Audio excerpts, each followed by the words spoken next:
Hi, okay, so I thought I'd do a video tonight about spiritual warfare, a little bit of spiritual warfare, and a little bit about secret machinations that might be going on behind the scenes in the world today, and how we're being played potentially, and we might not even know it. What this means, what this might mean, why we're seeing societies in Western society seemingly crumbling, why we're seeing such moral decay, why we're seeing the decline of all standards, what the hell's going on, and what sort of things are at play.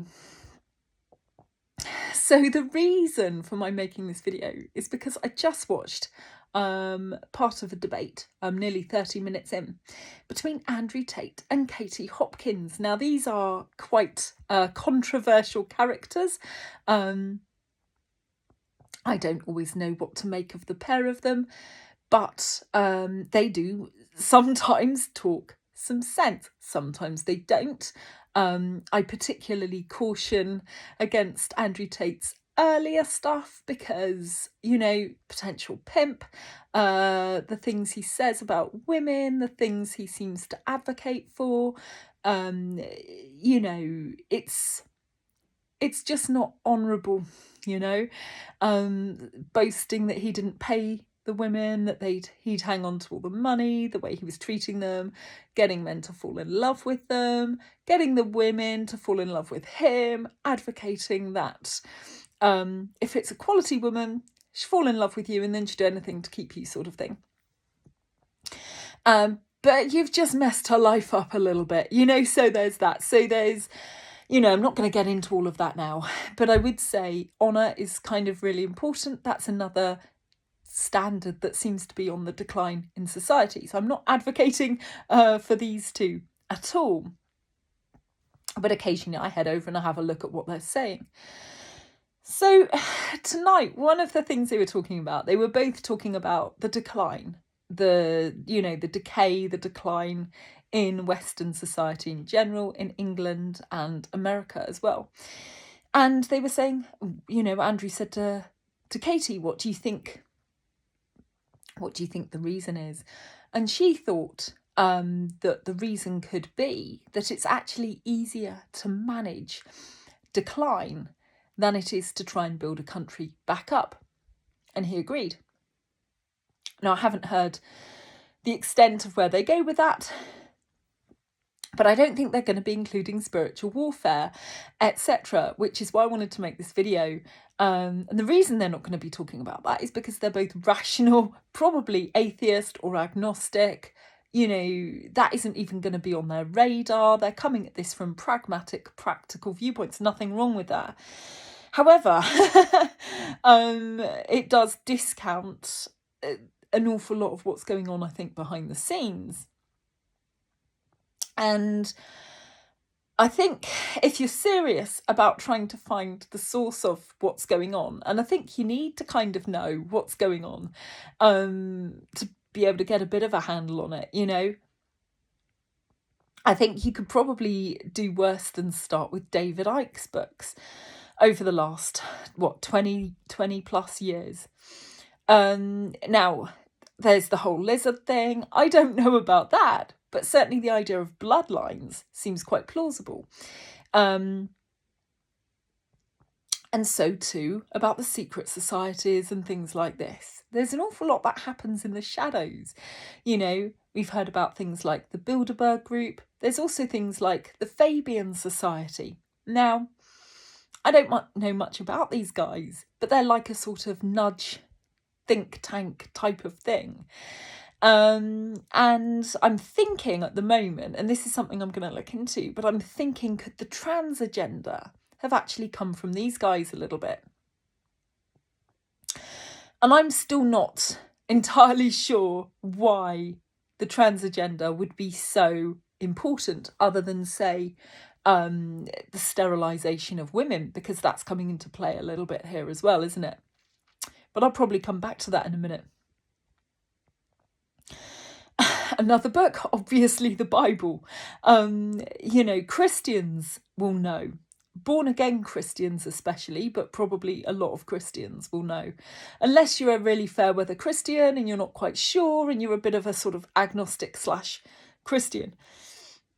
Otherwise, you're going to have an idea. And especially, as I say, if you're born again or you got baptised late or something like this, you're probably going to have an idea as to what's going on, that it's spiritual warfare. Equally, if you're a new age spiritual bod, and perhaps other denominations as well, you're going to have an idea. You're going to have an idea, because chances are you might have come across things you can't quite explain. You might have a bit more knowledge of it as well. For we wrestle not against, human flesh, is it? But against, principalities, powers of darkness, that type of thing. I'm messing up the quote. But Ephesians, is it 6:12? There's an awful lot, it seems, in the Bible. And there's an awful lot of spiritual warfare going on. And I think it ties in with all sorts of other things as well, with the idea of aliens and things like this. The idea of aliens is much more at the forefront now. 30 years ago, people might have laughed at you if you started talking about aliens, but now it's much more common knowledge. I think an awful lot of people quietly believe that there's a something going on. They're just not sure what. Interdimensional, extra dimensional, who knows? Perhaps both. Apparently there's the ex-Israeli defense minister, is it, who has now come out and said, look, I can't hide it any longer. We've been in touch with some of these aliens for some time. We've struck some deals with them. I think so of the US. I think he said, that's the ex-Israeli defense minister. And, he's not alone. There was another guy who, was it an Australian guy? I can't remember, who used to be a sort of governmental minister type of dude, who came out and said something similar and said there were a certain amount of types of aliens and things like this. And I think he came out and said this some years ago now. But he was ridiculed at the time because he's an older guy. So people went, oh, he's just lost his mind. He's just lost his mind, which I think is just a very easy excuse to make when you're up against information that you have no reference point for, and it hits you like a brick and you're like, well, that can't be true, so let's make him insane.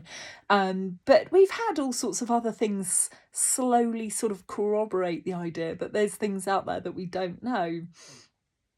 And, we've seen the Pentagon footage of some UFOs where they're going, we don't really know what these are. That was released a little while ago. So we're getting sort of drip-fed information to say, look, there are things out there that we don't really know what they are. However, it might be that actually government ministers in the US and maybe Israel, have been in touch with these guys for a while and struck some deals with them. Now, if you're like me and you're a bit of a conspiracy theorist, chances are this won't be news to you. You'll have heard it quite a lot.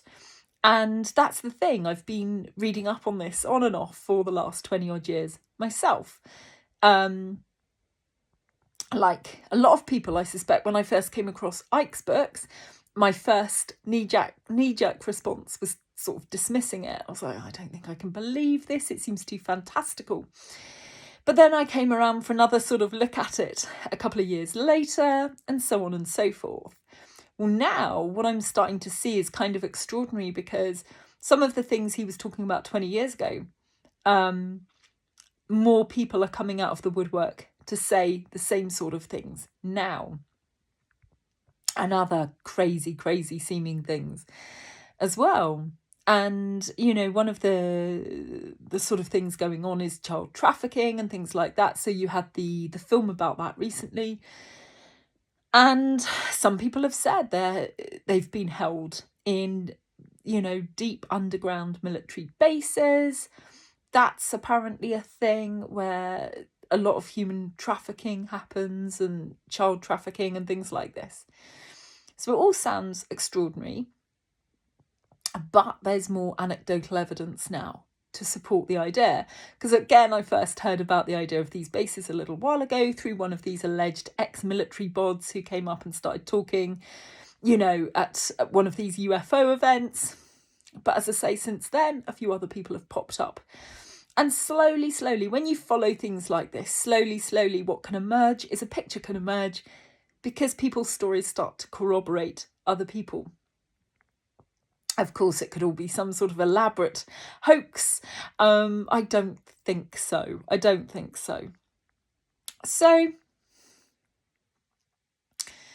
So what might be going on? Well, basically, there's a lot of darkness at the helm on this planet. Now, whether or not it's all aliens, some of it is probably demonic. And you see evidence for that in various strange ways. And one of the ways I first came across this idea was again through Ike's books, because he talked about one of these secret societies meeting at a famous spot in America, a bit of worship around a giant owl or something crazy. And I was reading this, I was going, no, these things can't exist. Well, they seem to exist. We've had things like the Bilderberg Group. And the Bilderberg Group are, again, a sort of shadowy group of quite privileged people who meet up in secret, discussing things that could have maybe quite far-reaching consequences. We simply don't know, and it's all done pretty much in secret. And there was a book actually called Them by a guy called John Ronson, who wrote it in a very humorous way. He just wanted to try and infiltrate one of these meetings, Bilderberg Group meeting, and try and find out what was going on. And he's also done other sort of fringe things. He wrote the book The Men Who Stare at Goats, I believe, which got turned into a film with George Clooney. And that was based upon various CIA programs and things like this as well. I want to say MK Ultra probably wasn't MK Ultra, but I don't know. It might have been. But we've had all these sort of shadowy societies. Some people openly seem to worship some quite dark entities. And it's sort of an open secret now, I think, that a lot of Hollywood is pretty much owned by some of these dark entities. And you just pick any video on YouTube about satanic worship in Hollywood, etc. And you see all of these celebrities making these secret hand signs, doing the one eye cover, all of these sort of things. The sheer amount of it is absolutely shocking. Now, is it that all of them are in on it and they know what's going on? Well, it could be. It could be that the producers are, and it could be that, the higher up people are, and they just get them to participate in these sort of rituals, and they think they're quite harmless and so on and so forth. But there are, again, now stories starting to emerge about Hollywood. Obviously, in recent years, we've had Epstein, hasn't even begun to touch the surface yet as to who was involved with him. And then Hollywood as well. So we've got the P. Diddy stuff going on now. Well, there was a woman who had some pretty far out claims, I think, about him. And she came out with those, I think, a year or two ago, maybe a couple of years more further back, before his story broke. It seems there's a lot more to come out in Hollywood potentially. So there's a really good deal of darkness, and if you don't believe in it, it's existing anyway, it's carrying on anyway. Some of these people are still worshipping it anyway. So along with the Bilderberg Group and all of that, there's obviously the Illuminati, and the Bilderbergs might be a faction of the Illuminati. The Fabian Society are probably a faction of the Illuminati as well. And there's all these sort of secret groups. And it's all a bit covert, and it's all a bit strange and unsettling. How high up does it go? Probably right up to the top of society. So you're probably looking at the royal family. You're probably looking at, your presidents, your prime ministers, some of their cabinets, all of it infiltrated by all of this. Now, in today's society, that's probably the most worrying arm of that we can see is probably the World Economic Forum and the World Health Organization, because we know that these guys seem to be making power grabs and talking about particular things which really should be in the remit of individual governments, not societies that are trying to get themselves prominence over individual governments. So it's all a bit of a worry, and we can see what's happening there. Coming back to the Fabian Society and the whole trans thing, well, first of all, if you're going to really open the doors for societal decay, it seems this is a really good way of doing it. And it started off by allowing more gay rights, and then it became what it is today, which is a complete assault upon women, and it's an assault upon our children, because no children shouldn't be allowed to dictate what gender they want to be. Children are growing and learning. Their brains are changing. Their hormone levels are changing as they're growing. You don't medicate the shit out of that. Even if they're so convinced, aged about 10, that they think they're the opposite sex, chances are by the time they're about 18, they won't be. And luckily a bit more recent research has come out about that to say that in the majority of cases, kids do grow out of this. And I think the research came out of Sweden or somewhere like that, one of the Scandinavian countries. So there are glimmers of sanity.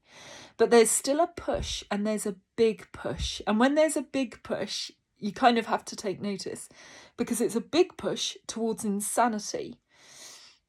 So there has to be an overarching agenda, and that's kind of segueing back to what Katie Hopkins and Andrew Tate were talking about, the why of it all. Why? It isn't just about managing decline. That's the thing. It's pushing the decline in the first place. And then there's the why, what the fuck? And it helps to start to have an idea of the agendas of some of these guys in order to get a handle of what's going on. So the World Economic Forum make no secret that they want you to own nothing and be happy. They are trying to undo all of the work of the last sort of 20th century. We've become very complacent and happy. We have homes, we can heat them, we can wash our clothes with a washing machine, we can wash ourselves in a bath or a shower every day if we so wish. We have this power granted to us thanks to modernity. The World Economic Forum are looking at us all now, potentially as useless eaters, and saying, well, gee, these guys use up a lot of resources. And now they're trying to walk back all of these advances, and it's going to cause an absolute shitstorm if handled badly. And another example, of course, is car ownership. At the World Economic Forum recently, one bod popped up and said, well, we can all start borrowing cars from our neighbours. We don't need to own cars. Well, and the idea is there'd be an app. You can see when a car's free and you can book it in. I don't think it's going to really work. Most people who go out to work all day, they need a guaranteed ride. You can't phone up your boss and say, sorry, my neighbour wouldn't lend me the car today, I'm at home. But we can see it. We can see that they're coming for us now. And these are the guys, they hold their annual meeting, the World Economic Forum, at Davos in Greece, which Davos just sounds like a villain from Doctor Who.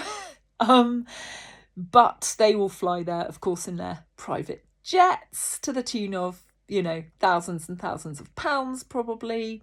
And yet they want to walk back our rights and everything that we've come to enjoy in the last, 50, 60, 70, 80 odd years, however long we've enjoyed all these amenities for.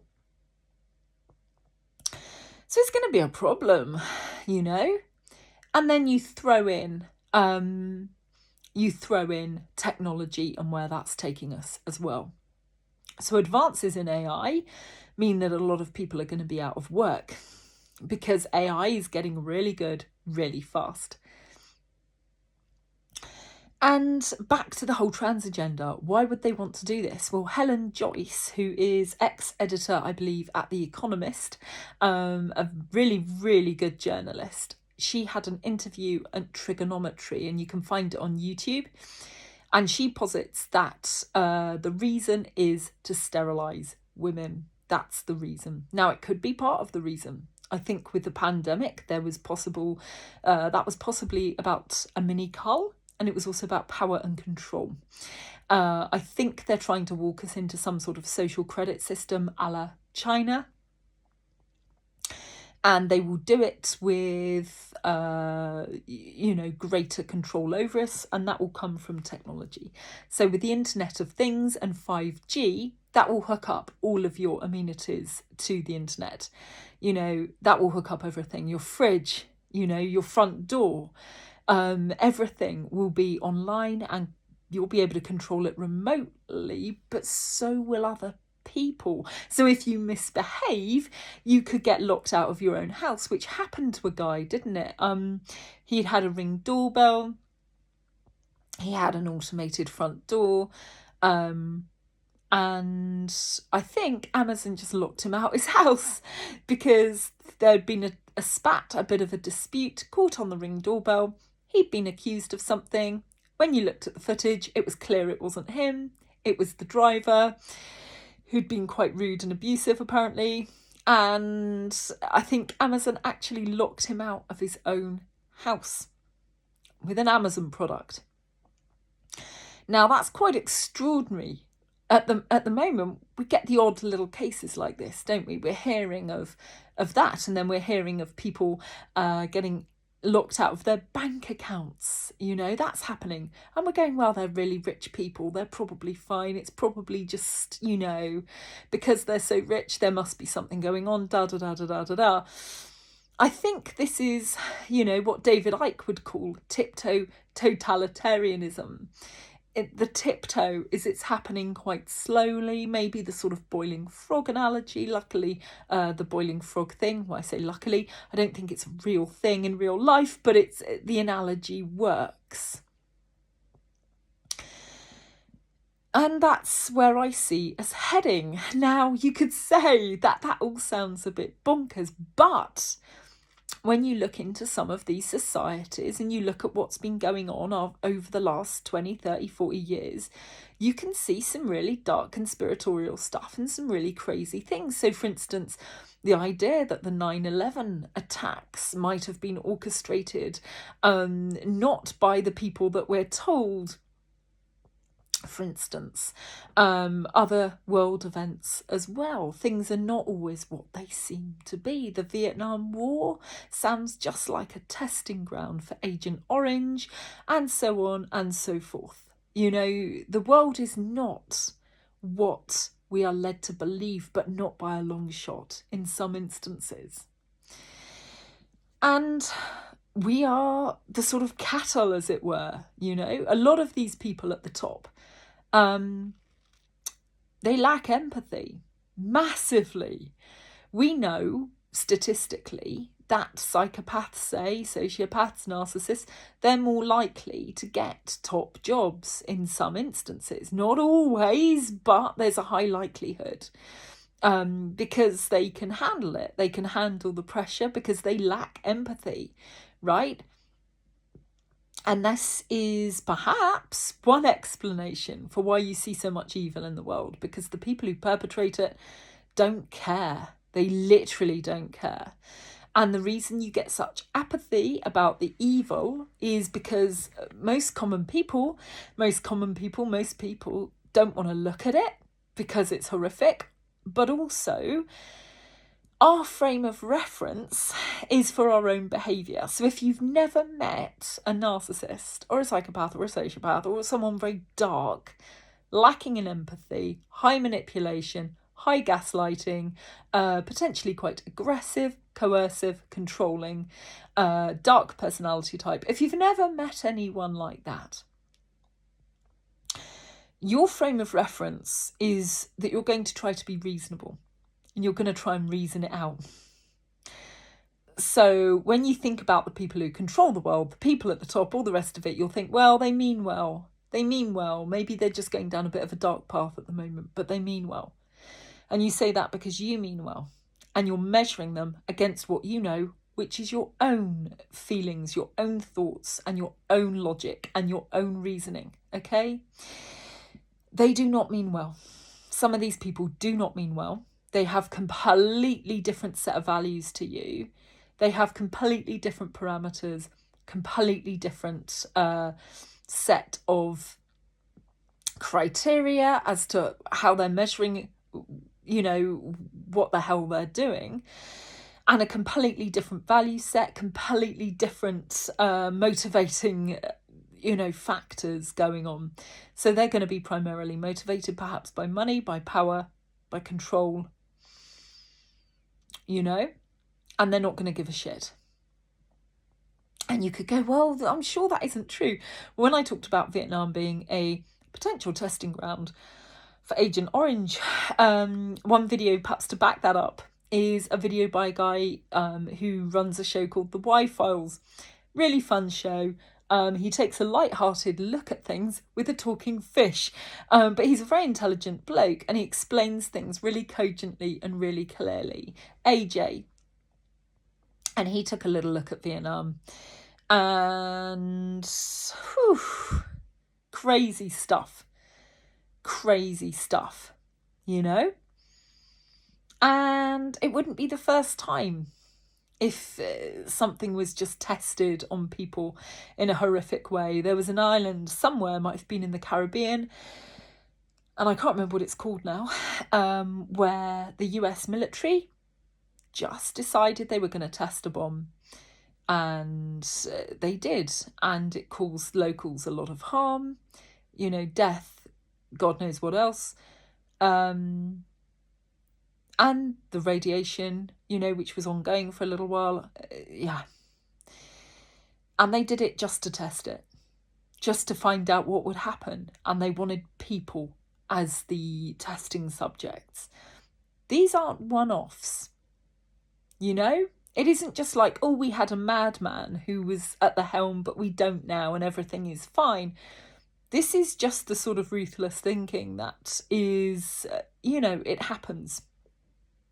It's part of the job, probably. And we can't imagine that. But that's kind of the world we live in. Now, we see some of this ruthless behaviour in corporations too. So DuPont would be a great example. If you've seen the film Dark Waters, and it's a film about how DuPont basically poisoned local river sources, they poisoned local land, they gave their local village or whatever, or community in America, an awful lot of people got an awful lot of cancer, including their own factory workers, etc. They tried to obfuscate the truth by, in one instance, there was a particular ingredient that was carcinogenic, and they gave it a different name to try and slip it through FDA regulations, which I think they did successfully for a while. And were it not for this guy going and knocking on this lawyer's door and saying, please help us, we are being poisoned, luckily he did. And luckily for us too, because some of these toxins became airborne and, you know, pretty much non-stick Teflon type of stuff poisoned an awful lot of people and ruined an awful lot of lives. And thanks to one lawyer, just took one lawyer to take it all on. And at first he was taking them on in lawsuits. He won a lawsuit, and then they started trying to countersue, and they were bringing 2, 3, 4 lawsuits back, but he kept winning them. And then eventually they just stopped and shut up and went away, which was brilliant. And that was a real moment for justice. But again, that's just one example of where you get a big organisation, the people at the top don't care. They don't care for the things they should care about. They protect the organisation at all costs. Poisoning people? No problem. They'll continue protecting the organisation. So, it's a bit of a long-winded video. But it is to say there are people on this planet who are very, very ruthless. Now, some would argue, going back to the Israeli defense minister as well, that there are some non-human entities already here who are potentially quite ruthless, quite evil, have been here for a long time, also do not have mankind's best interests at heart. Well, I'm not saying he would argue that. He said America was already, contracted to work with, in cahoots with some of these beings already. And obviously, coming back to the Bible, coming back to David Icke's work, amongst many others. There have been some other whistleblowers as well, some very interesting people. One of them who I think, was it William Cooper, who wrote a book called Behold a Pale Horse? And I think you can see some of his videos on YouTube. He's worth checking out. There's quite a few others who are checking out all sorts of crazy things. Linda Moulton Howe has been a voice, a journalist looking into animal mutilations for years and years and years. Various other people popping up. Nick Pope, ex-British defence bod at the MOD. He speaks out saying, look, in all probability, there are things out there we don't know. And various other people too. There's lots and lots of other people speaking out, some of whom do the circuit, as it were, some of whom have been speaking out on this for some time. So some of this could be off-world. Hello, my cat's just come in. You're coming in? You're coming in? Come on then. Come on.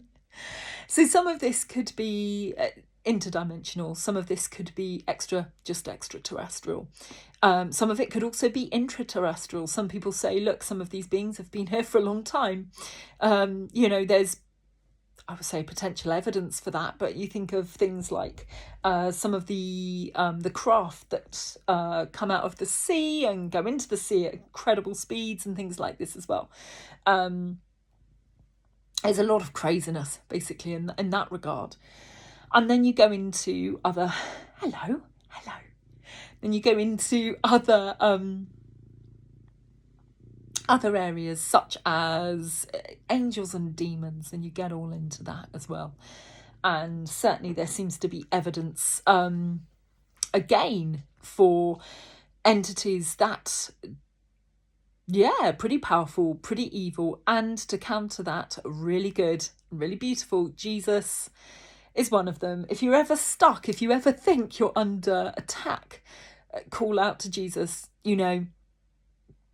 absolutely.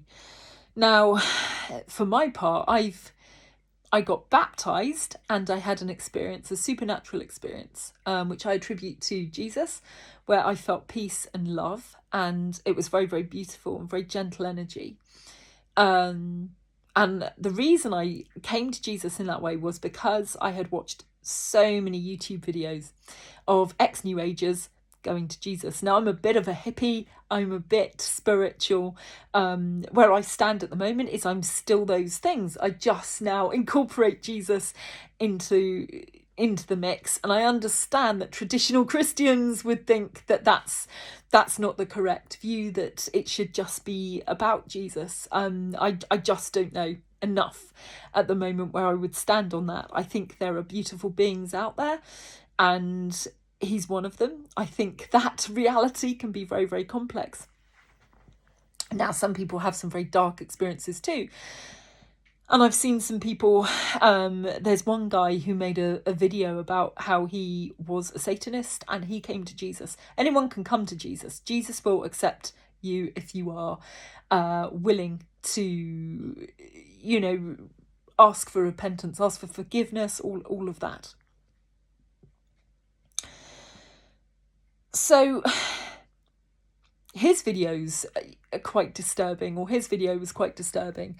There are others as well. There are other people, and they will attest to getting in touch with quite powerful beings. And as I say, with Hollywood, you see it everywhere. You see the signs of this sort of worship everywhere, of some really dark entities and things like this. So I think this is a very long-winded video.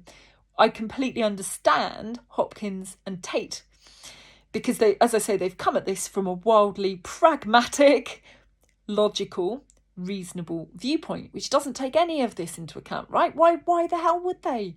You know, if you haven't encountered anything like this, or you haven't studied anything like this, you're not going to suddenly take it into account, because that wouldn't be logical. And why would you look into and study anything like this in the first place? You're going to risk your reputation for it, because it sounds mental. And yeah, it does, but there it is. You know, it's another perspective. So why try and push society into decay? Well, coming back to that, things like the World Economic Forum, all the rest of it, they have something called Agenda 30. It used to be Agenda 21. Now it's Agenda 30. There's a book on that actually by a lady called Rosa Koire. I say Koire, I'm not sure how you spell her surname. Koire, I think.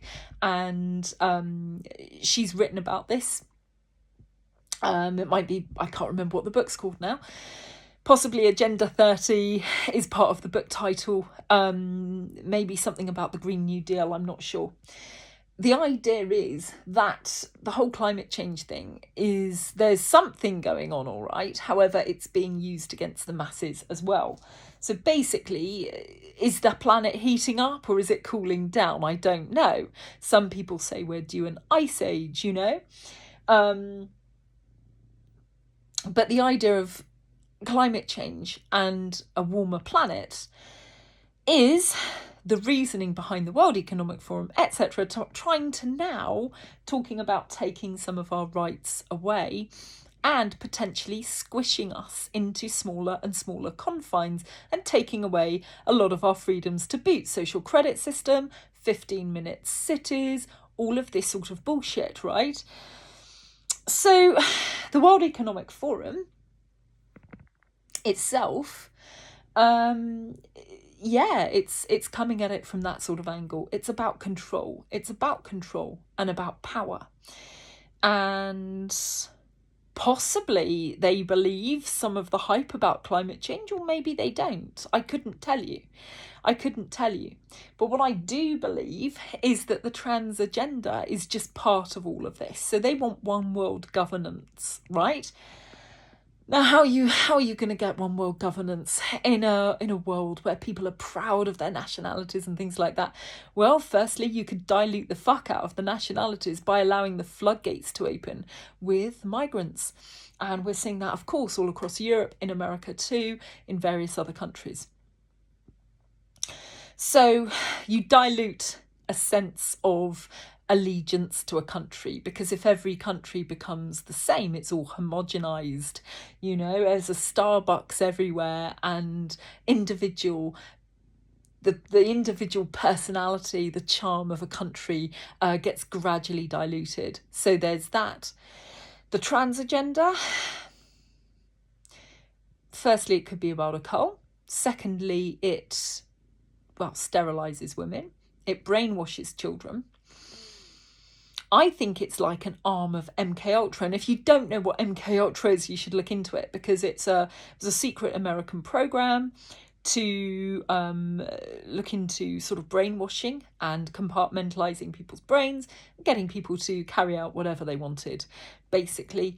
And who knows if those experiments have stopped. And the reason I say that is because of all the bright colours, the pretty colours. You've got a lot of people poncing around in dresses, a lot of grown men in dresses and all the rest of it. So you've got a fairy tale, fantastical element and bright colours, and it's all very pretty, and that's pushed onto children who are really fucking susceptible. So I think that's pretty dangerous. So there's that.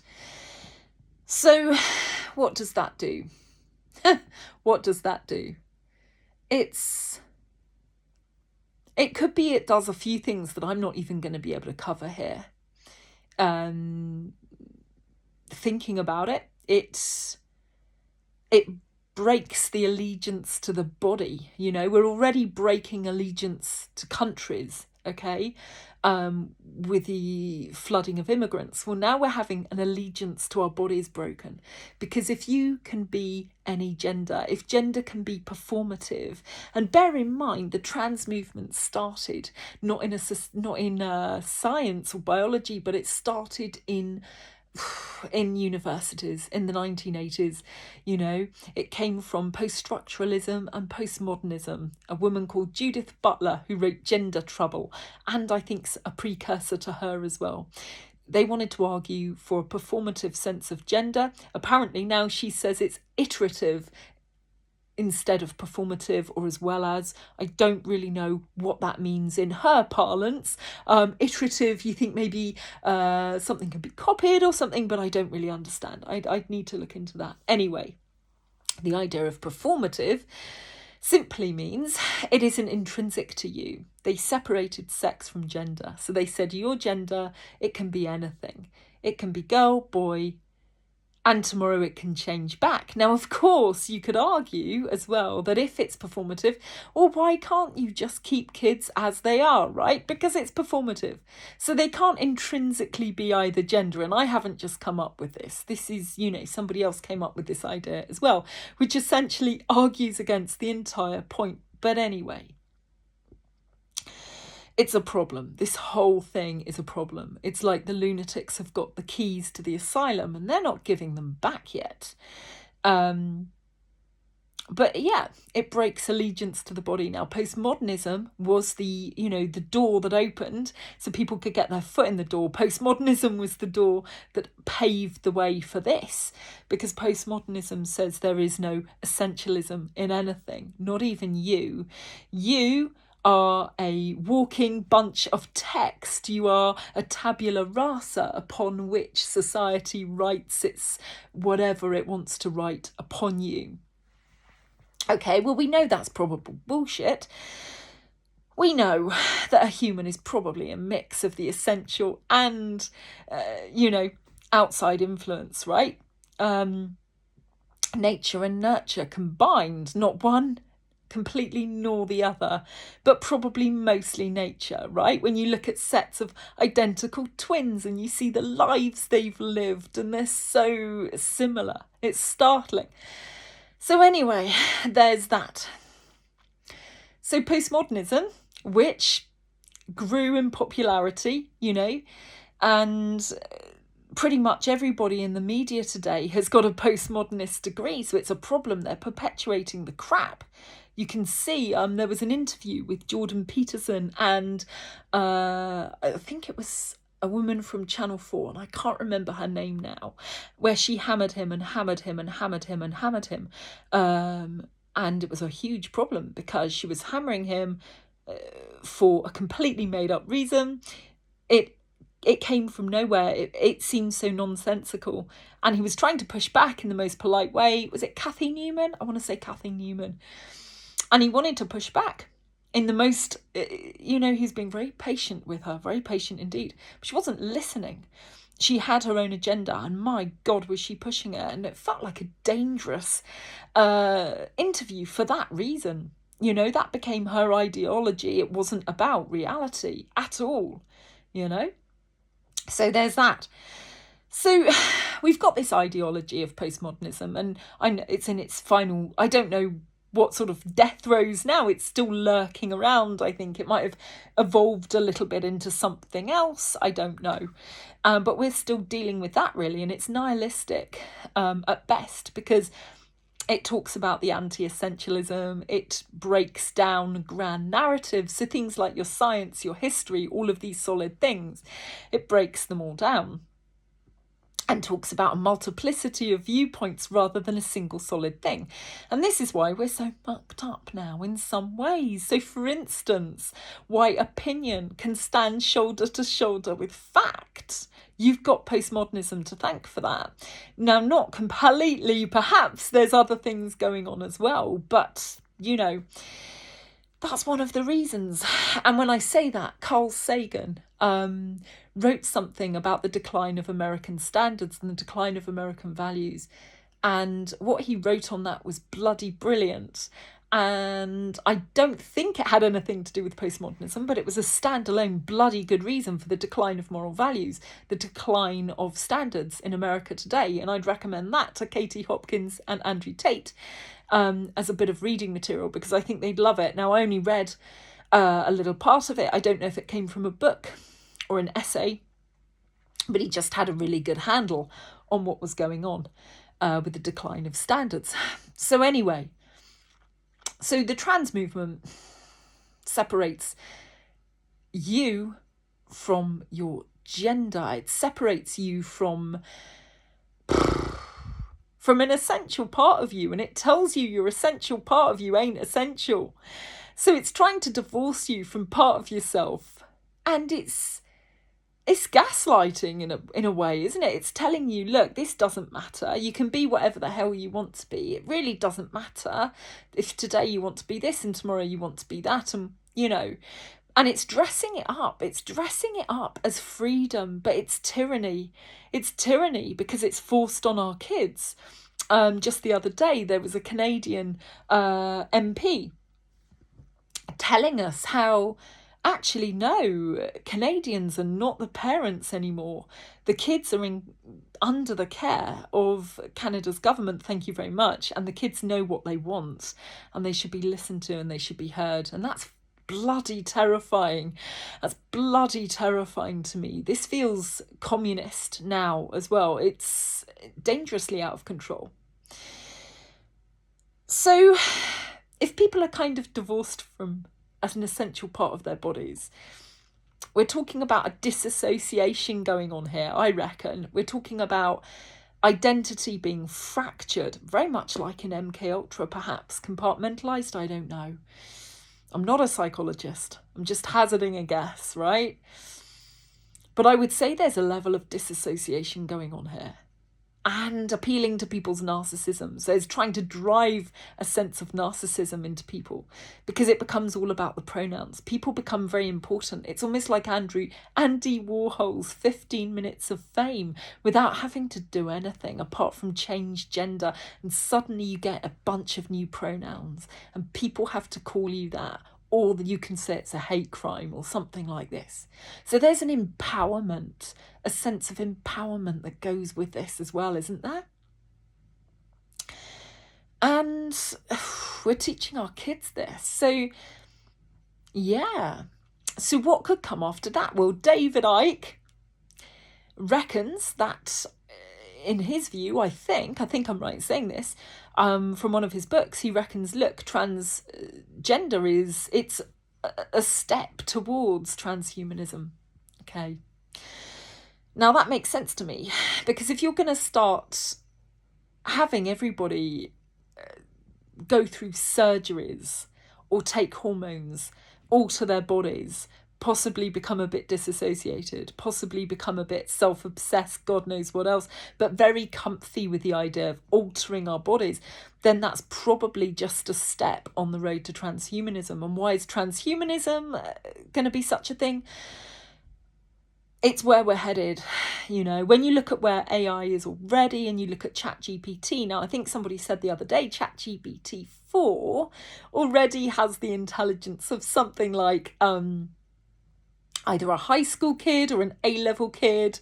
You know, in America, of those who don't know, A-levels, people take them. Do they still take them?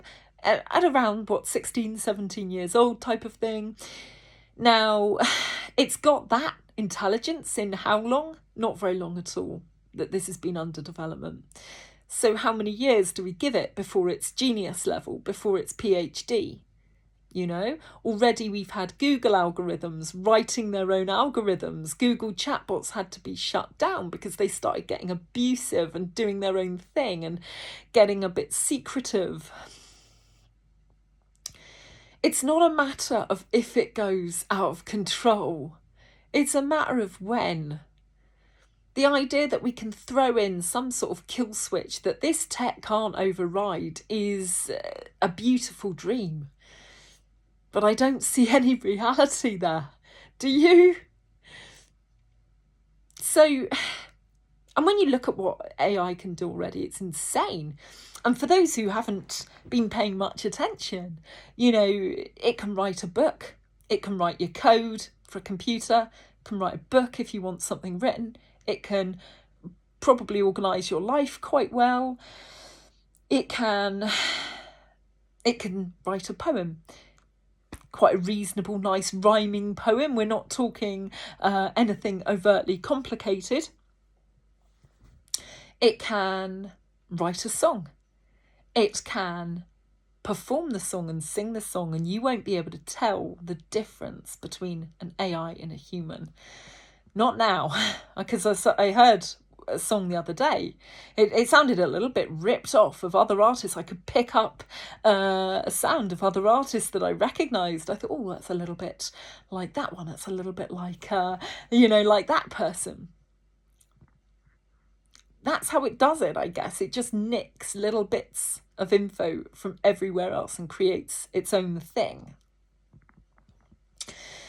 So already it can write its own music, it can sing its own music, it can do all the instruments. It can do that, okay? You know, it can do an awful lot of things. And who'd have thought that it would have come for all the creative jobs first? So if you're a journalist, you're a writer, you're a singer, you're a songwriter. If you're an artist, because of course the artwork that it can come up with is pretty amazing. Now we're starting to see videos that are very good as well and quite creative. So that'll be what? PR jobs. That'll be not public relations. It'll be, it probably would be, I suppose. Marketing. Marketing is what I'm thinking of. It'll be them next as well. So the rise of the machines, the rise of the AI, it isn't just a sci-fi dream anymore. It isn't just a sci-fi utopia or dystopia. It's here. It's happening at a faster rate than any of us can truly keep up with. And where does that go? Well, for some people, and I think that's Elon Musk, in order to stay relevant, humans have to take tech into their own bodies. Because it isn't a case now of, well, will the machines be kind to us, will they get that good, all the rest of it. They are going to get that good. The tech is going to be amazing. And we are already pretty much looking at the demise of humans 1.0. We're looking at the demise of it. There is nothing to be done here. We can't do anything about it, as long as tech giants keep going. And they will, regardless of the outcome. Even if the outcome were a sort of Terminator-esque outcome. Can you see them stopping? No, they're not going to stop. If they stop, China will carry on. Or if they stop, someone else will do it. The genie is out of the bottle. Pandora's box is open. And no fucker is putting the lid back on. No one is putting the genie back in the bottle. It's not happening. So how do we stay relevant? How do we stay useful to our new tech overlords who are going to be installed very shortly? Well, we have the tech installed inside of us, so we merge with it and become more useful to our World Economic Forum overlords who see us now as perhaps the useless eaters using up all the resources that they themselves want. I should add in brackets how ridiculous some of that is, because you've got the likes of Bill Gates looking at various geoengineering products. So we're talking about spraying the skies, etc. And he's ploughed billions into this, I think. Now, of course, the most logical way to help the environment seems to be planting trees. But he was asked about that and he just laughed it off. No, what a silly idea type of thing. That would be the most logical thing, right? The most beautiful thing as well. We need nature. Nature is intrinsic to us, okay? It makes us feel good when we're in nature. If you're in a room all day for 8 hours a day and it's just you in a room and a strip light or two on the ceiling and there's no natural daylight, you're going to get a bit depressed. Chances are you need nature. We all need nature. And that comes back to, this circles right back to where I began, which is spirituality. Jesus or spirituality or something. Because we might have our own technology inside us. You know, there seems to be growing evidence now that says we might not be living in base reality. This is illusion. Now, Buddhists or, various other Eastern philosophies, etc., have long said this is illusion, this world is illusion. Jesus warned us, be in the world, don't be of the world. We might not be in base reality. We might already be programmed with tech. We might be wearing meat suits, but we are something beyond that. We're connected to consciousness. We are consciousness, funneled into little bodies. We're little snippets of a much larger consciousness. Now, who's to say that isn't some form of technology? Beautiful spiritual technology. And we have that, and we have that connection, and we really do. As I say, when I came to be baptised, I got that sense of peace and love, and that felt very supernatural. And the reason it felt incredibly supernatural, A, was because these feelings came to me. B, was because they came to me in the middle of the pandemic when I was not feeling particularly calm or peaceful or happy or, But I've also had spiritual experiences too. And I'm talking things like, if not ayahuasca, an experience like that, because I took something some years ago that gave me a 5D experience where I communed with other beings, and it was really very, very beautiful. And I felt a vast expanse of love. And it was beyond any experience, any human experience, and I'm not talking about romantic love or anything like that. I'm talking about pure consciousness love from a much bigger sea of consciousness. And I felt connected to that sea of consciousness. And I was just crying and crying with happiness because I'd read about such things. So you could say, confirmation bias, you'd read about it, therefore, but you can't manufacture an emotion and a feeling like that. I don't believe you can anyway. Now, how do you come to have these experiences? Dimethyltryptamine, or DMT, which is a natural chemical located in the body. Now, usually you don't get to experience anything beyond this realm with this particular drug that's located in your body, right? It's hidden from us. It's just there.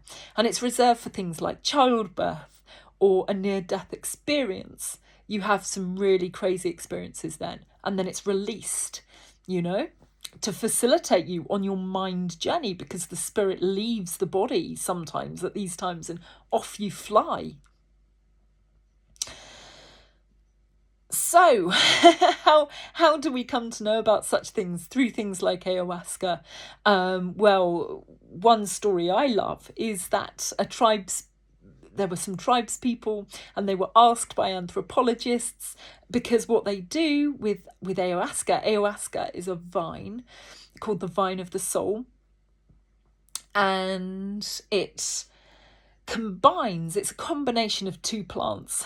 And one of the plants inhibits your stomach acid or what have you, so that you can actually ingest the DMT and actually have this really long trip, etc. from the DMT. Otherwise, your body would just break it down. So it's these two plants. One is the actual vine, I think, and then one is the inhibitor, the inhibiting agent. And there was an anthropologist, and he said to these tribes people, how did you come to know? How did you come to combine these two plants? How did you know that they gave you this experience? And the tribes people said, because the plants told us. And I love that answer. I think it's the most fantastically beautiful, wonderful answer that you could ever hope to find. He loved the answer as well. I found his little talk. I think he was on a TED talk, actually, a TED talk about ayahuasca.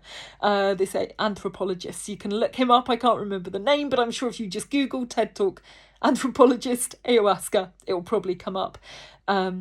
Some people have had some amazing experiences. It isn't all flowers and rainbows. Some people have some very dark experiences too.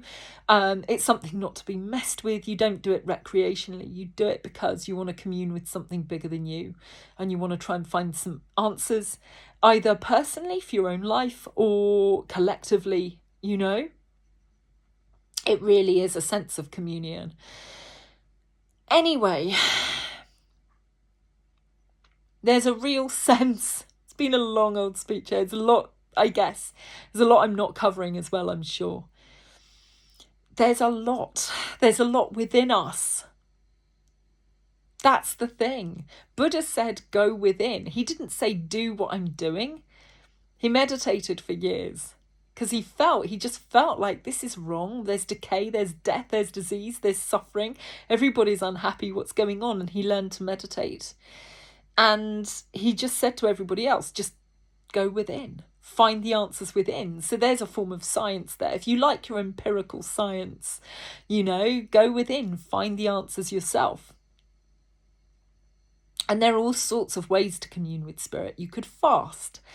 You could take ayahuasca. You could take other such drugs. And my God, if you take ayahuasca, for God's sake, follow the rules.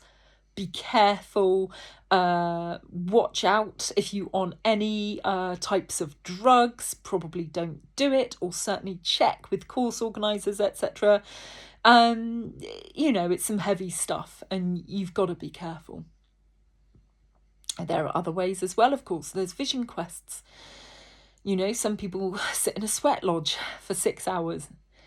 You'll notice that most of the ways in which we commune spiritually are to do with either leaving the body in some way, disregarding the body in some way.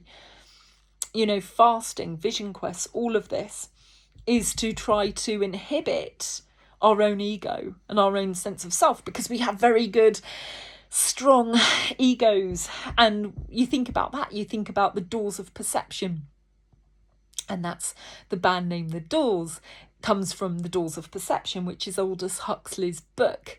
And basically it's the idea that our ego sense of self is so well adjusted, it's so good, that it's very, very, very difficult sometimes to reach the spiritual realms, to get answers, to access higher information, either from our higher selves, from spirit guides, from God, from Jesus, from ancestors, from spirit, from the, you know, the source field, whatever you're looking for. So there is a sense that we already have this technology within us. And the best way to access any of this, by the way, is through the heart. I should have mentioned that as well. If you're heart-centered, if you're kind, if you're humble, if you're honest, if you can be honest about your own failings as well, all of that, come at it through the heart, you know. And the reason I mention this too is because technology doesn't have a heart. It can mimic, it can sound nice, you know. It's why I get people falling in love with technology in some instances.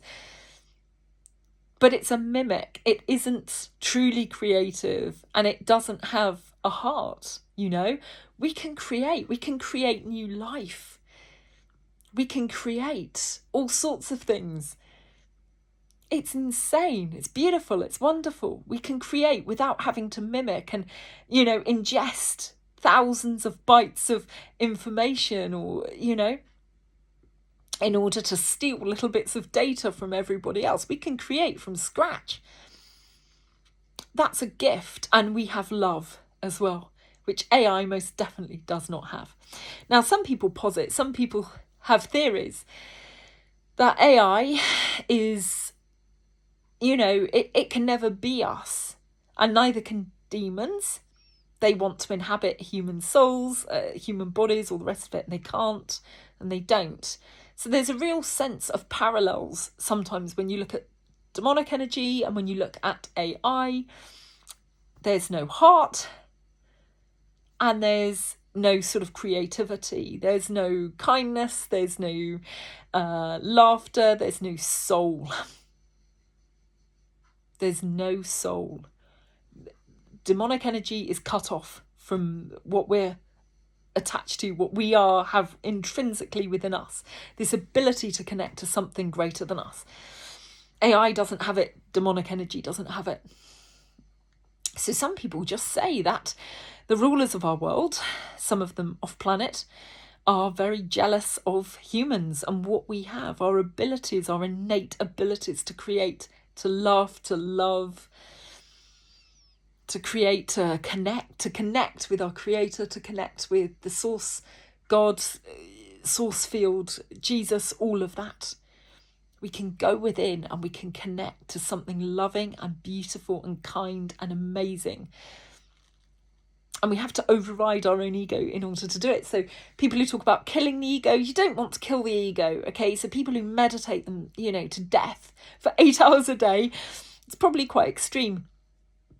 But certainly you might need, at some point, you might need some form of vision quest, or you might need something. But in the main, it's more about integration, I guess, But when you're going into these spaces, when you're trying to commune and you're going on your vision quests, or you're doing whatever it is you're doing, you're trying to override your ego. Your left brain is your logic, your ego, your rationale, and your right brain is your creativity and all of that. So you want to access that right hemisphere, right brain, right hemisphere.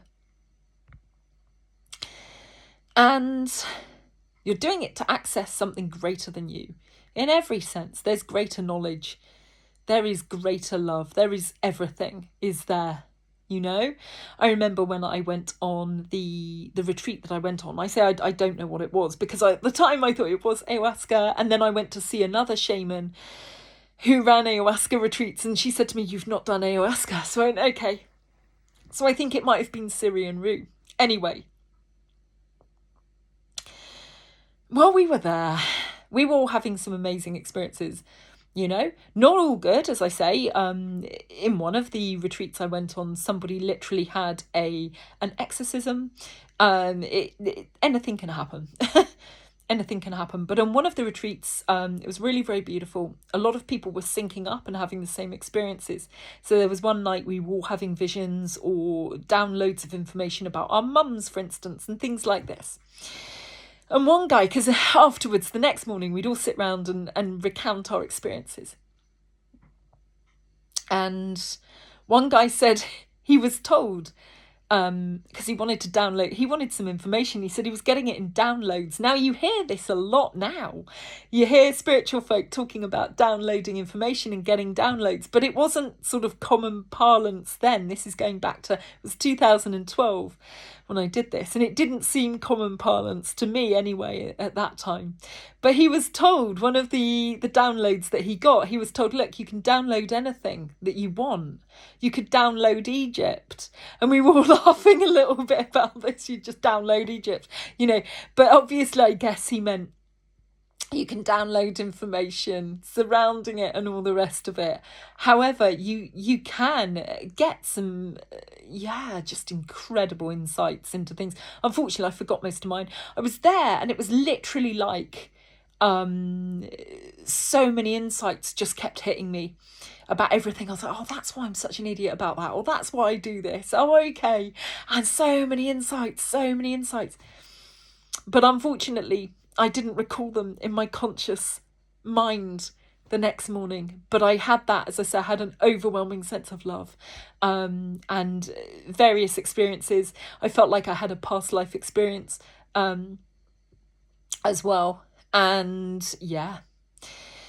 So This has been a really long talk, as I say. It has integrated an awful lot. It hasn't touched on nearly enough things, but I'm going to try not to talk for too much longer, I guess.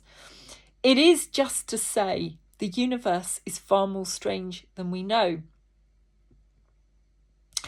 And to corroborate this as well, I'm going to talk a little bit about the double slit experiment. Now, I'm getting this as well because when I watched the Y-Files the other day, and he talked about the double slit experience, the double slit experiment.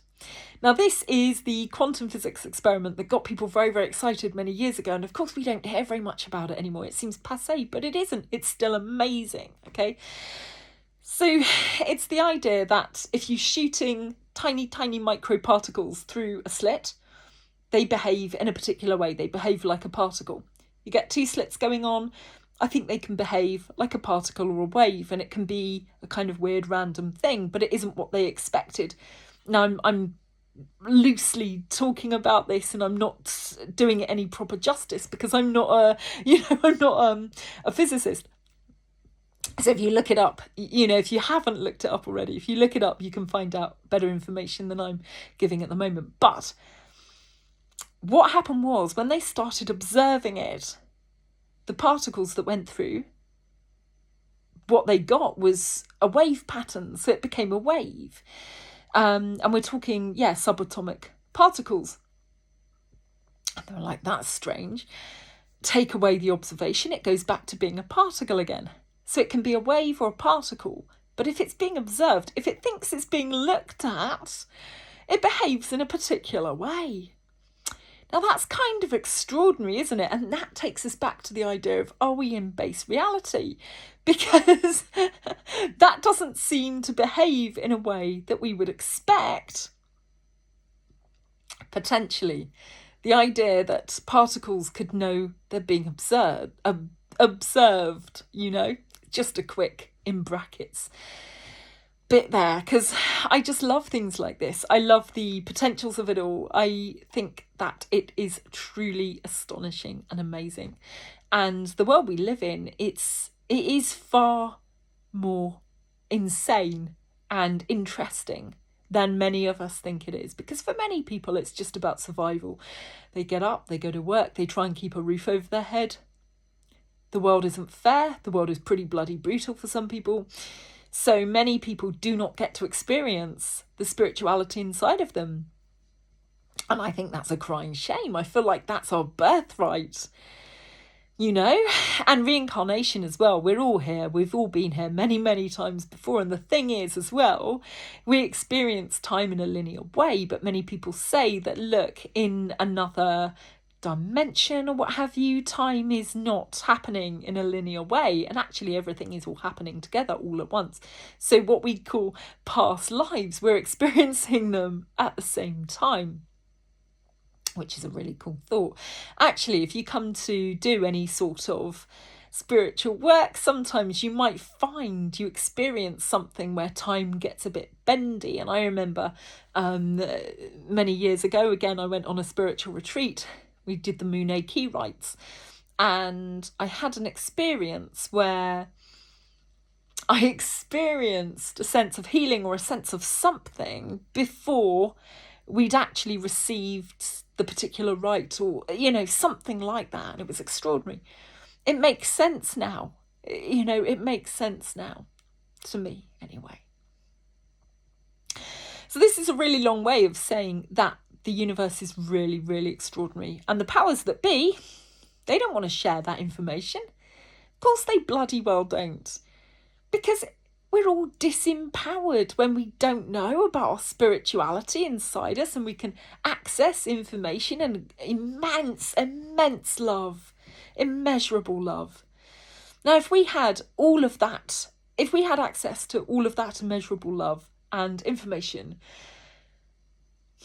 it would be game over for the divide and conquer mentality that currently resides on this planet, wouldn't it?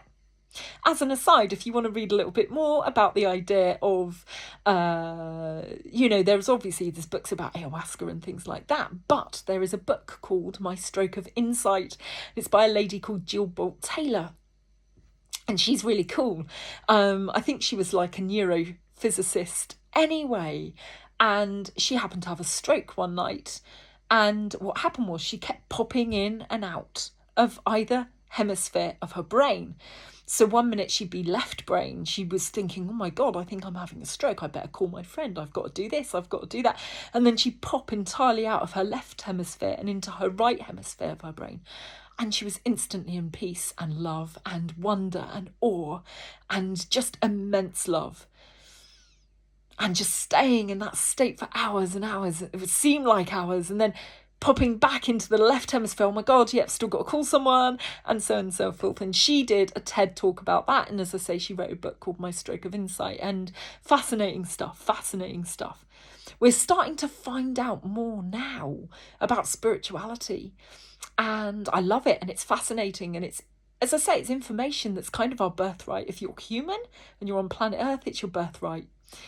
But the powers that be, they don't really want you to know that. And you could go, oh, that's just, conspiracy talk. I don't think it is. The people that stand for peace, they don't tend to do so well. Jesus got killed. There was a lady a few years ago called Peace Pilgrim. Really lovely lady. If you can get hold of her book, give it a read. It's only a little book, very, very beautiful, very simple, beautiful truths. Because the most profound truths are usually the most simple. And she got picked up one night. She just decided one night she knew she was spiritual and she wanted to know what her calling was and all the rest of it. And she came to a realisation that her calling was she was just going to walk for peace. That's what she did. She just walked across America. And in the name of peace. So she had a very simple, top made up with her name, Peace Pilgrim, written on it. She carried only basic possessions with her, toothbrush, soap, etc. And she just walked and walked for peace. And sometimes people would take her in, perhaps, and look after her. But in the main, she'd sleep out in the open and all the rest of it. And she just did that until she died. She just wanted to spread a message of peace. And the reason I mention this is because one night the feds picked her up, the FBI. Maybe they just thought she was a bit suspicious and a bit strange. So she spent the night in a cell. But for why? Because standing for peace is a threat to national security? Well, maybe it is, And I think we, all of us, have access to this power. And it isn't power in the sense of what we come to think of as power, thanks to films and all the rest of it. It's just the simple power of love and humbleness and peace and all the good things. This isn't anything that's going to get you a prize or fame, or anything like that. It isn't about chasing those things. It's about finding that power within, finding that magic as well. Because when you're in more accord with your spiritual self, you learn to trust the universe. You learn to trust signs and synchronicities around you. And you realise the universe does provide for you. We are kept so much in a fear-based mentality. And we know this to some extent. With the pandemic, we saw the amount of fear ramped up to a degree like nothing we've experienced probably before, many of us. But the underlying everyday fears that we have, fear of poverty, if there's a war, fear of losing your home, if you're going to lose your job, fear of, not having a roof over your head, fear. There's all these these smaller fears, And if we could learn to trust spirit and walk with spirit, we'd come out of the fear-based mentality and we'd walk more in synchronicity, in harmony. We'd learn that we don't need to be in fear. And I say this, I'd have to relearn it too, because such is the power of the doors of perception, that once they snap back shut, they snap back shut. I have this memory of where, what happened in 2012. It was very, very beautiful, but the idea is you don't chase these experiences just for the the sheer beauty of the experience, but you have the experiences because you are seeking something. You want to have a relationship with something greater than you. You want to be in communion with something greater than you. And then you want to keep a foot in the door. And your way of keeping a foot in the door is prayer and meditation and things like this. And if you don't keep up with those, then the door slams shut again. And then you have a hell of a job again breaking through, you know? And there's hundreds of near-death experiences now. There's hundreds and hundreds of testimonies all over YouTube now. And we call them near-death experiences. But as one person in one of these videos said, well, look, they're actual death experiences. We died and we came back. We were clinically dead, many of us, you know. So there's a bigger picture going on than most of us are aware of. And even if we think we're aware, it's far bigger and far more peculiar than, really any of us can properly ever have a handle on. And obviously, if you're going to not mess around with things of a spiritual nature, but if you're going to start communing with spirit, you have to be careful because of the dark forces at work as well in the spiritual realms, some of which can masquerade as angels of light. We're told this, which is why people often who follow Jesus just say, look, Jesus and God, everything else, do not touch it, because chances are it won't be of the right, the right side of things. And very often you can test the spirits as well, and you can ask them. So yeah, there's all that going on. So if you want reasons, bonkers, crazy, insane reasons for the why it's all going wrong, that would probably be it, because there are beings out there that hate humans, that hate the connection we have with our God, with our, whatever you want to call it. You could say our technical spirituality, our version of technology, which is inside us, DMT, etc. It's right here. We are programmed, we are coded to commune with something greater than us, so we can bring love and peace onto our planet. But we are ruled by beings that do not want us in touch with that technology. They want to give us a different technology. So they've given us AI, bearing in mind our ancestors, they could do all sorts of things, telekinesis perhaps, or telepathy certainly, commune with spirits of animals, of each other, of other humans. All of this wasn't just some fantastical, film plot. It was really potentially something we could all do. Well, now in the last 30 years or so, there has been a rise of New Age spirituality, and there has been a rise of people in touch with all sorts of other beings. Some people are in touch with a galactic federation of light, which are allegedly a group of benevolent aliens here to help us. Other people might say they are dark in nature themselves. That's the problem. We can't always test, or we can't always know too easily, But there is a lot more going on behind the scenes. The beings that don't like us, beings that don't want us to have our own power, to have our own access to our own spirituality. They don't want us to do that, because then we can't be controlled, right? Because then we'd see through all of the facades. A lot of people see through the facades anyway. Tate and Hopkins both do. They're talking about the judicial system, and look, it's all a facade. It's just a group of arbitrary rules banded together by people as a means of population control, as a means of control upon the masses. Well, of course, absolutely it is. Absolutely. Some rules might make sense, some rules really won't. Sometimes there's massive overreach, and sometimes there hasn't been. But ever since COVID, there's trouble coming now, I think. But there really is a war on. There's a war on consciousness. And they're giving us a shiny version of technology already inside us, bearing in mind we can commune with God, we could commune with animal spirits. Many people are, we can commune with other spirits, and we can heal, okay? So I've had some healing experiences myself. There's all sorts of healing modalities out there. There's Reiki, there's shamanic healing, there's light language healing, other forms of healing as well, you know, and they can all really help various ailments. And in some cases they can cure it. Not all, but in some cases, you know. They don't make any such bold claims. They can't. Legally, they're hobbled, most of them, aren't they? But they're there, they exist, and they're very, very good. And instead, of course, we are made to be dependent upon the system. We're dependent upon the medical system. Well, we know in many cases the medical system fails us. The drugs they give us carry horrible side effects sometimes and bugger you up, you know?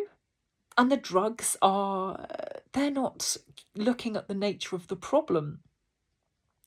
You go to them and sometimes they are, but sometimes it's a case of take this drug, it will help this problem. But it doesn't necessarily always get to the root cause. Well, if you look at a shamanic healer or light language healer, etc., they will look at the root cause and they go, oh yeah, you're like this because 6 years ago you had this problem. Past life regressions as well, past life regression healing. If you want to know more about that, I'd recommend looking at a lady called Dolores Cannon, now deceased, I believe. And she was a hypnotherapist and a past life regressionist, quite a spiritual lady who had her own quite extraordinary experiences, I believe, with aliens as well. And actually there's a series on, is it Amazon Prime? I think it's Amazon Prime at the moment, or Netflix, one or the other. And it's about past life regressions, and it's about people who've been trained under Dolores Cannon. And it's really interesting, actually. And why am I bringing this up? Was I going to talk about one of these sessions? Oh yeah, I was. Actually, not on the series. Series is still very good. But there was a case of a guy who suffered from terrible headaches, like splitting headaches. And I think the medical profession didn't really know what to do with him. He just had these migraines. Anyway, he found himself at a past life regressionist. And it turned out, allegedly, so the story goes, I got this from a comment. This is entirely anecdotal from comments from YouTube, I think. So make of it what you will. But the story goes that it was a chap on a YouTube video who said this. It was a hypnotherapist who came up with this story. It's quite a brutal story, and yet it's fascinating as well. So basically, he went back into 2 or 3 past lives, and in every past life, I think he literally suffered a horrific head injury as his cause of death. He went into another past life, oh my God, got hit over the head again. And it's almost like, oh my God, it happened to him quite a few times. So probably no wonder that he suffered, because you can have all this residual stuff sometimes that you're suffering from that can be linked to a past life and you don't even know it. Anyway,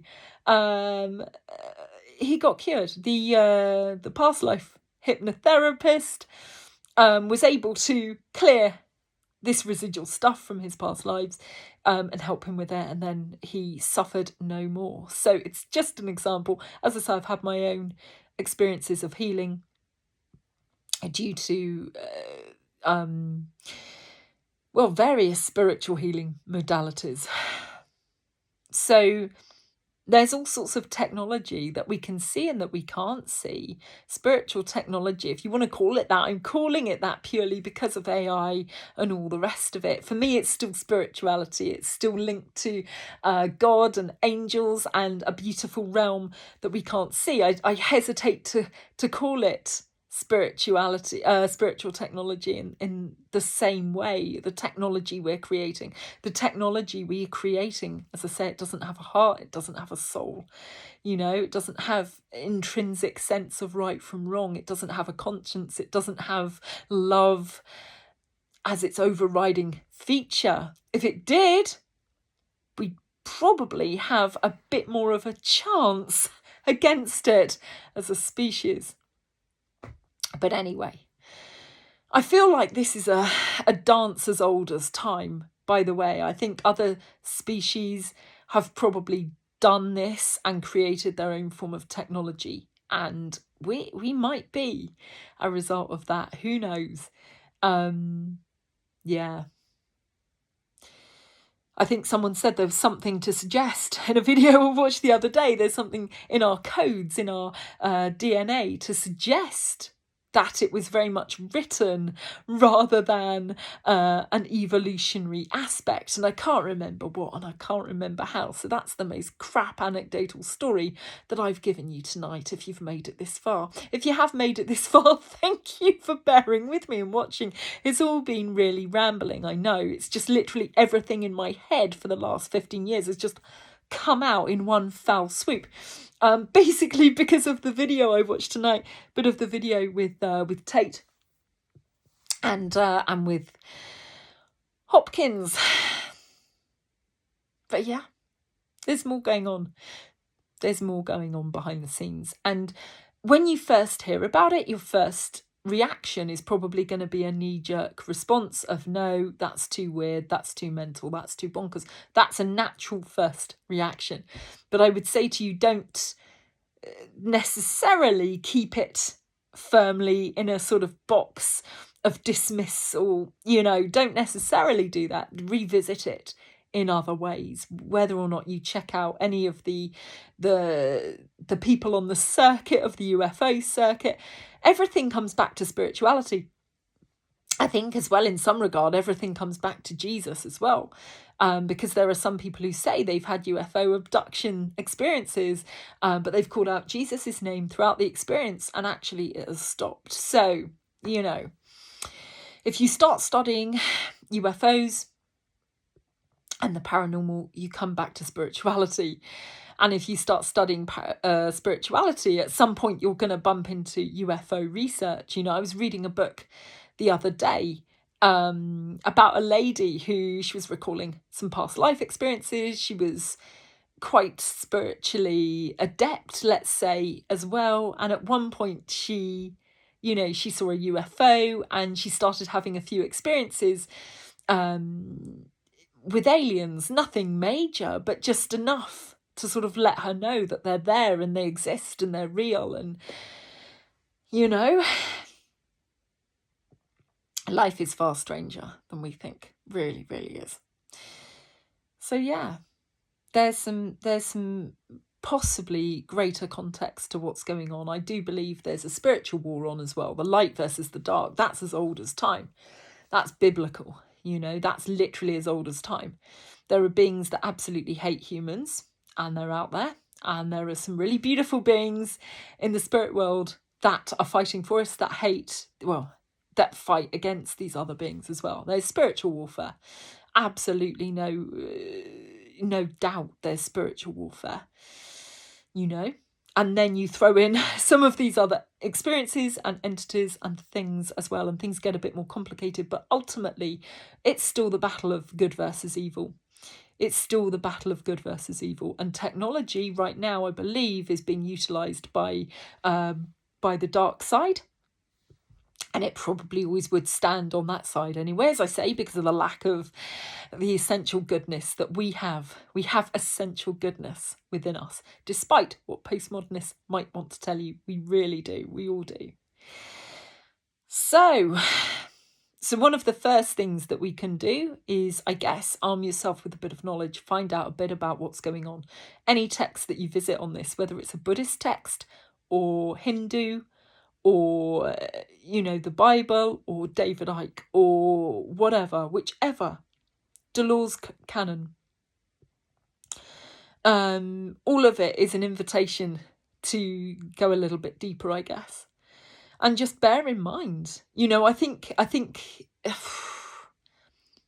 if the only thing that you do is just have that intrinsic understanding that there's a war on, and there's a war, and there's a fight for your soul, your body as well now, then you're in a good place to fight back in some way, if they want to put tech inside us, because I don't want that at all.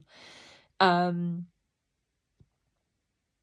I feel like that's where they want to take this transhumanism, as well as the development of AI to wherever that can go, and then level up humans, if they can have us connected to the internet all the time or something.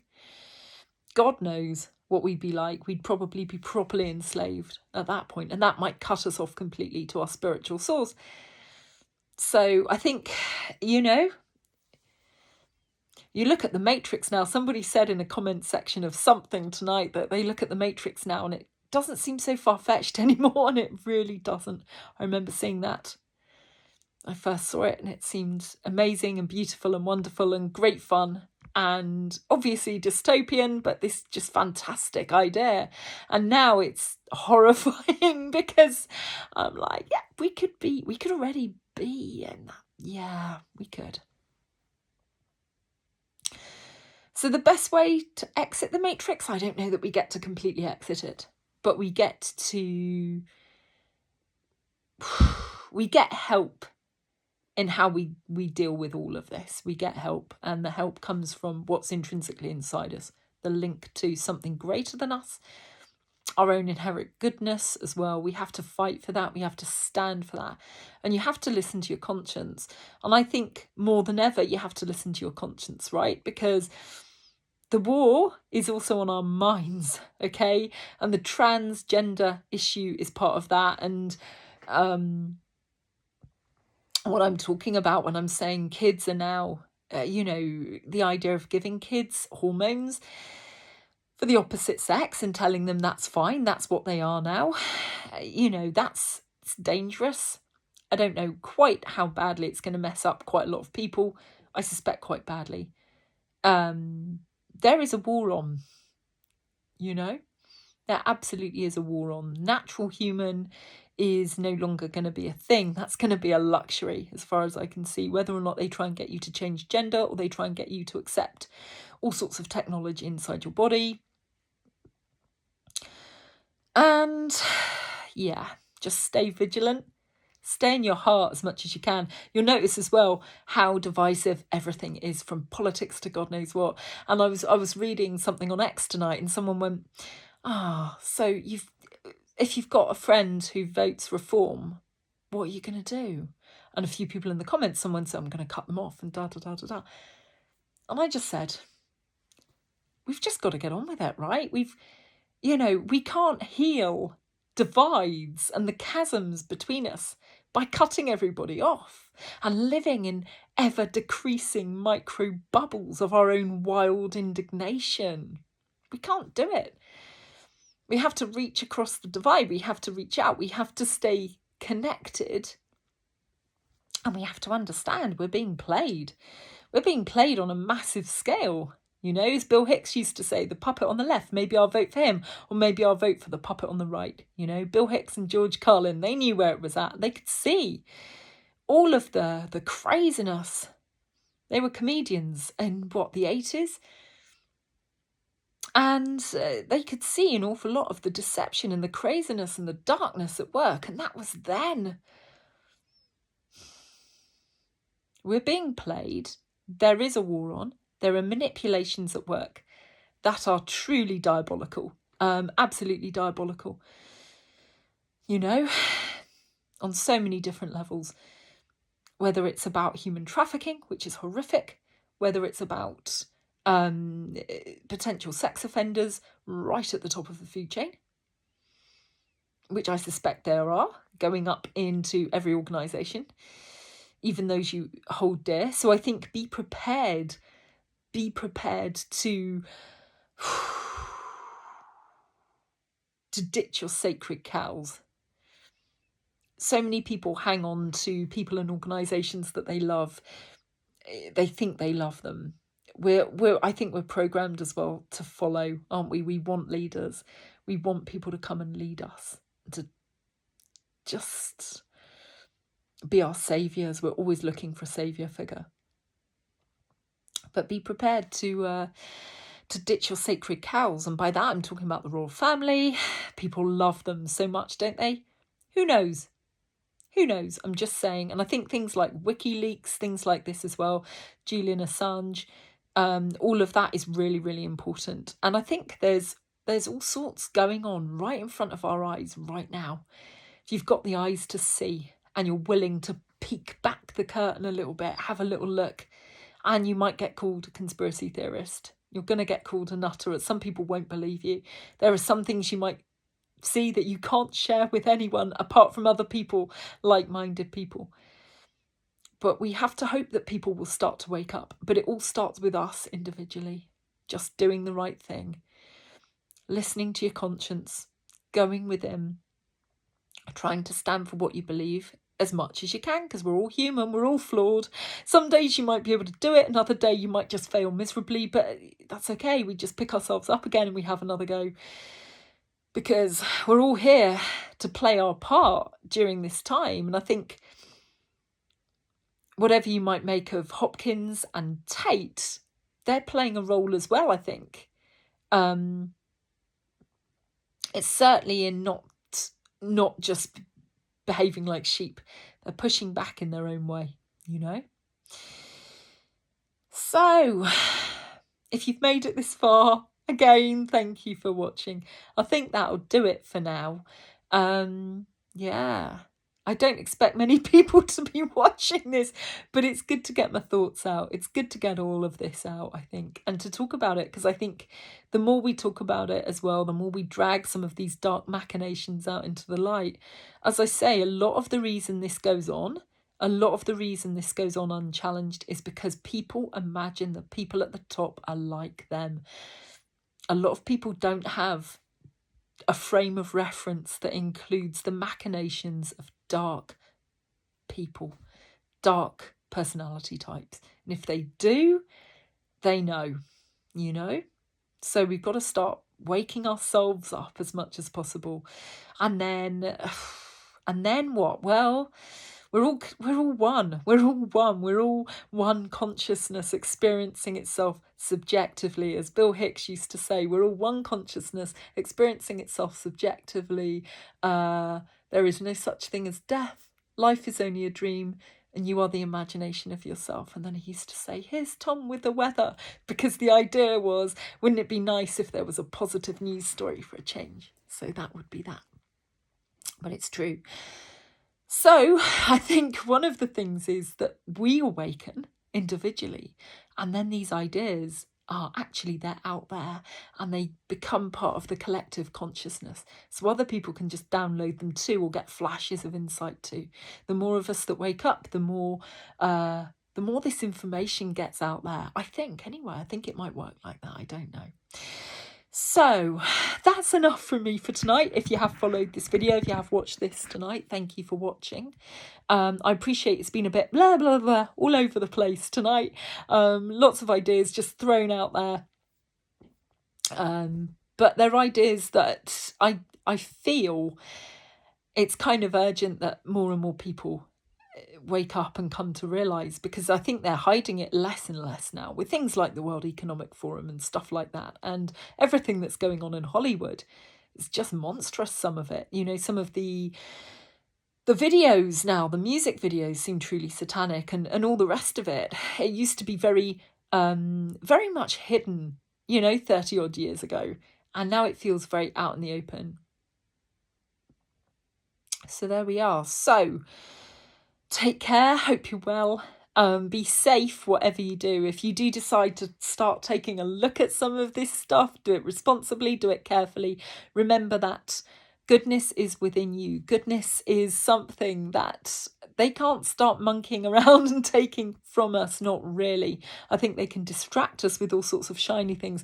They might be able to put some tech inside us that perhaps divorces us from our spiritual connection if they can.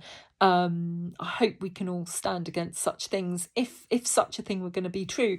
But I think eventually, I think one way or the other, I think God, angels, beings of the light, good beings, Jesus, I think they would find a way to restore that connection. I'm sure they would.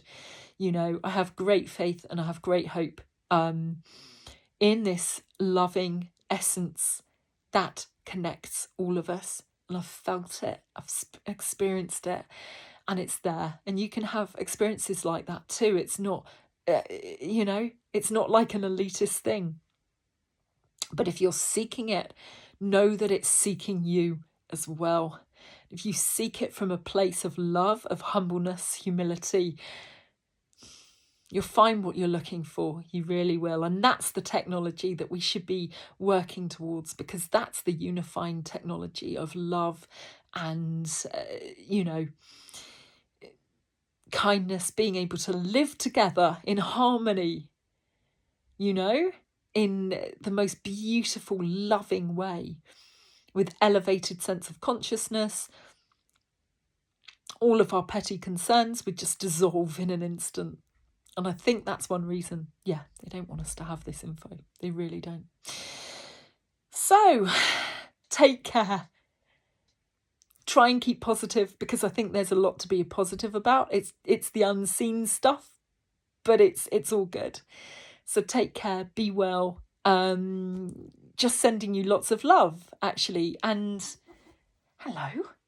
And yeah, it's time for us to go to bed, isn't it? It is. A lovely cat. There he is. Hello. So yeah, I'm sure there's going to be a way through. Spirit will help us.